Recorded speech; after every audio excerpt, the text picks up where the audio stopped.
All right, so our next presentation, we're going to come back to Autodesk Smoke 2013. Anyone who's been paying attention online has probably noticed a fair bit of buzz around this product. I think it's safe to say that this product is speaking to a bit of a need in the industry that has, up till now, has not really been properly filled. You're right. And we're going to take you through some of why that need is there and what exactly we're doing to fill it. So, Marc-Andre, why don't you take it away? Absolutely. Thank you, Sean. I'm Marc-Andre Ferguson. I'm the industry manager for Smoke. So welcome to this demonstration. I'm going to quickly show you the interesting aspect of our RED workflow. So I don't know about you guys, but I love RED a lot. How many of you have RED cameras? Okay, how many of you would like to have a RED camera? Okay, that's better. So their booth is right over there. They're taking orders. So it's an interesting year for RED. They've got their new Dragon sensor that will be available this summer, and it will be 6K and it will be beautiful. It's just like the Epic 5K and the Scarlett. So all of these images obviously are really, really huge once they get out of the camera. So with beauty comes responsibility. So you want to be able to keep your data as high quality as possible. So one of the added bonuses of having to do all of this work in Smoke 2013 is that it is truly resolution independent. So this is what our workflow looks like. This will be the quickest keynote ever, you'll see. So you've got your usual suspects on the left. You've got the Scarlett, the Epic, and the Red One, which you know. And basically what you want to be able to do is to manage your media. So this is what Smoke does beautifully. Because we handle RED code natively, we're really, really up to date with the latest versions and of the RED SDK. So you can obviously use everything that you know and love about the RED, including all the new features such as HDRX and Magic Motion and everything right inside Smoke. So what you will be able to do in Smoke is not only edit, but do all of your grading. I think my mic just went off. Oh, back. All right. So you will be able to do all of your editing, but also your grading, your visual effects, and your keying. So let's talk about the workflow a bit. So basically, we offer native support for R3D files. So down from the Red One up to the Scarlett and the Epic. So we utilize and understand everything that comes with your RED file, such as the color science, if it has HDRX and exposure, Magic Motion, if you've been using that way to blend the HDRX together, and respect everything ISO and your denoise settings and your OLPF, and obviously can modify all of these once you get them to Smoke. So you can either work native, or you can decide to use Smoke's transcode capability and basically have Smoke manage all of this media. That means that you will select one of your formats in your project. So either uncompressed, beautiful DPX files in 10-bit, but if you're doing broadcast work, you're doing web work, and you don't need to do uncompressed, you can also select one of several ProRes flavors. And not only will your files be copied over to your Autodesk Managed Media Storage, but also transcoded as the format of your choice. But you always keep a direct link back to your original R3D file. And this is very, very important because you'll always get that director that asks you to push into your frame as much as possible. And Smoke being resolution independent, there's no reason why you shouldn't use the original 5K file and basically just zoom into that. And you can do that in Smoke. Let me show you how. So what I have here is the new Smoke. So I jumped right into the Media Hub. Okay, the Media Hub is our modern day browser. It basically not only lets you browse your connected storage and network storage and other Smoke workstations, but also if I go into the raw files, go into my card, I've got all of my RED files over here. All right. And these are all 3D files. I basically just debayered the first frame to give me some thumbnails. I can double click on this and I get this nice little player, which lets me not only play back this footage, I can also select in and out points before I start importing. So you don't need to import the whole RED file, but actually select just the portion that you selected, and that will be debayered. All right. So I've got some information about my clip. I can see the current resolution, and I can see, frame rate and everything. And if I go to the metadata tab, and obviously I'll get everything that you're interested in, such as which flavor of RED code was used. In this case, it's 8:1 compression. Which camera it was, which sensor, was it an Epic M or an Epic X, and everything from ISO, shutter speed, and everything that you know and love that you need to use. Now, if I go down to my format-specific options, it's already selected R3D files because I clicked on a RED file. So these formats these formats over here, these are all the formats that we support. So basically, Smoke can eat just about anything you use in your daily production. And you can use all these formats natively in Smoke. So you don't need to transcode if you don't want to. So basically, I could go ahead and select a different timecode track. Let's say you've got the Soundman use a time of day timecode instead of the edge code to sync the audio. You can change all of this, right? Use a primary timecode. If I go to my color menu, I can select a different color science. I can either get the camera settings or decide to use a different HDRX setting, such as match motion, and then blend these together a little bit differently. So what I want to show you is deburring settings, all right? Keep this in mind. Right now, I've got quarter res, half good, half premium. These are actually 3K files because they were shot at 120 frames a second.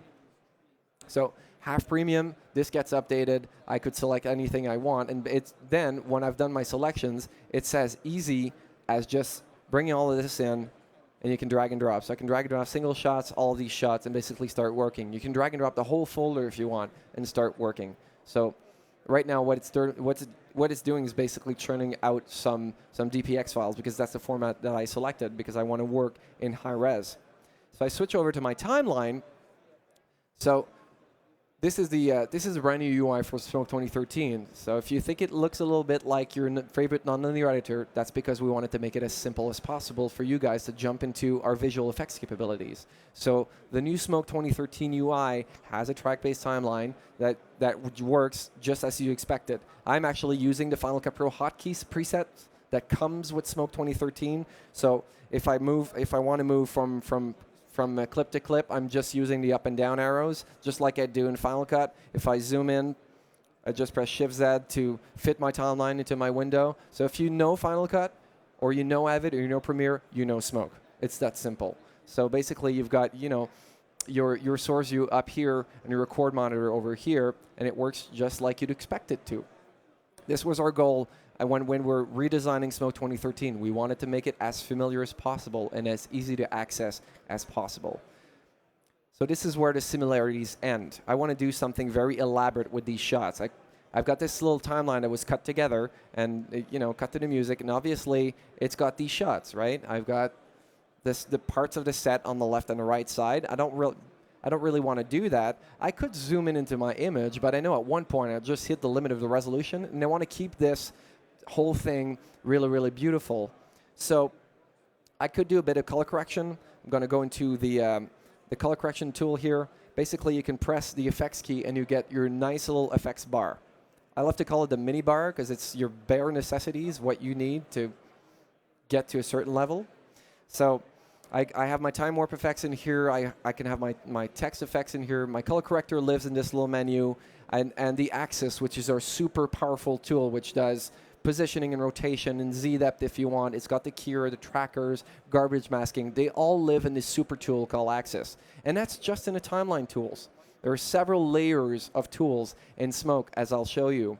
So let me just put on a simple color correction. When you add an effect in a timeline, it basically becomes a segment effect like this. My segment is selected. I see what I have in my timeline. I've got a time warp. I've got this color corrector. And basically, I could do some contrast adjustment really, really quickly, really fluidly if I wanted to. I'm actually going to switch from the color corrector to the color warper. All right? And I'm going to go directly into the editor so you can see our beautiful color warper. And this is it. The whole idea behind a color warper, you want to see your image. You want to work on it as full screen as possible. Let me just zoom in here so you can see the full effect of this. And I've got primary color correction controls. Obviously, I can add a little bit of contrast by lowering the blacks, raising the whites. But I actually want to work just on her dress. We like that red color. We want to make it a little more vibrant. So what I'm going to do is step into selection mode and pick a color. The image goes black and white. It asks me, what do you want to pick out? So I've got this little color picker that I selected. I'm basically drawing over the colors that I want to affect. All right? And that makes a selection, which I can see down here in my diamond keyer. Now this basically is the point that I selected, and all of this is the softness. So if I look at the matte, this is my selection. So I'm thinking, let's add a little bit more of this dress, like over here, right? So I've got a new matte. I just affected the region that I'm selecting for my color correction work.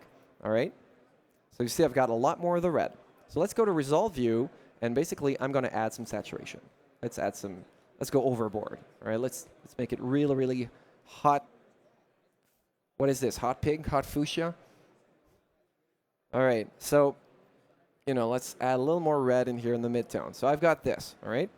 I can go back to my timeline and say, look, I really, really love this color, and just like in an LE, I've got this effect that's applied to this segment. I can also decide, well, I've got this shot, same shot, so I could drag my color corrector over here, simple as that. I could also copy my color corrector and apply it across several other segments, as simple as that. All of these effects that live in my pipeline can be applied to multiple segments. And at any time I want to do any kind of modification, all I have to do is double-click on my segment. It opens up my editor. It's as simple as that. No round-tripping to another application to do this kind of detailed color correction. It's very sophisticated. But this could be pretty long, doing this across the entire timeline, right? Because I want the same effect. So I'm going to show you another thing that you can do, which is called gap effects, or adjustment layers, if you will.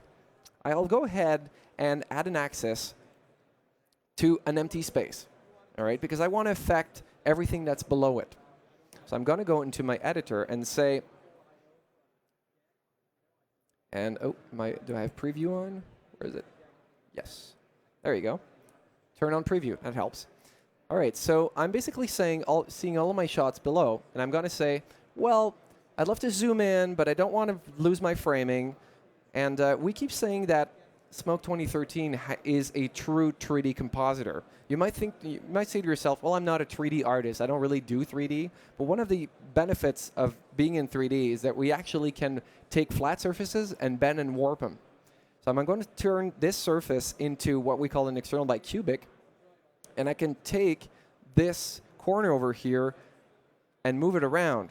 And this actually you can move around in 3D and wrap surfaces around a cup, for example, or blend surfaces together. I'm going to subdivide this like this. Just zoom back for a second. And I'm going to take the edges over here and just going to pull on them. So I'm just basically distorting the edges. And you'll see that this remains totally beautiful because it's doing some sub-pixel blending. I'm going to do the same thing on the other side. Just pull on this. All right? Let's exit out for a second. And this is before, and this is after. So I'm basically doing these really nice little moves where I'm blending this out. I'm going to push in just a little bit so I lose the lighting on top. I still see the stage, that's fine. And it basically gets applied to all of these shots. Isn't that cool? So let's say I want to take this to another level. I've got the director who says, yeah, well, I like the red color. I want you to apply it to all of this. So I'm going to do another gap effect over here. I'm actually going to drag my color corrector over here to the top effect over here. So I'm applying this. Let me just remove it from this shot because I don't want to double down. So I'm now applying the same color correction tool to my entire edit. As simple as that. So I've got several layers, and I want to keep it separate because I want to be able to iterate really, really quickly and try out different looks. So now I've got this brand new look that I've applied across the whole segment really, really quickly. So let's say the director says, well, I want to try something different. Let's go into my color corrector again and say, well, you played with the dress. I like the dress. Let's do something with the background. I'm going to select another selection. Just pick a color again. Just select the background like this. We're just going to make it blue. All right. Get the highlights over here as blue as possible. All right. And the midtones. Add a bit of saturation. There you go. Blue background, red dress. Pretty cool. And now it's applied to my entire project. Incidentally, this wasn't the same color, so it didn't apply to that. So I could slightly modify my my effect, but I actually want to show you the end result. So if you will, this is what our friends at D-Touch did for L using our tools and red footage.